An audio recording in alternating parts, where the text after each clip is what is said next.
কোরআনুল কারিমের মধ্যে কি আছে কি নাই এটা নিয়ে সমাজে অনেক তর্ক বিতর্ক হয় না?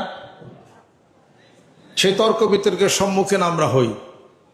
কোরআন শরীফে জাহের বাতেন আছে কিনা, কোরআন শরীফে মারেফাত আছে কিনা, কোরআন শরীফে পীর ধরা আছে কিনা, কোরআন শরীফে আল্লাহর ওলি আছে কিনা, কোরআন শরীফের মধ্যে জিকির আছে কিনা।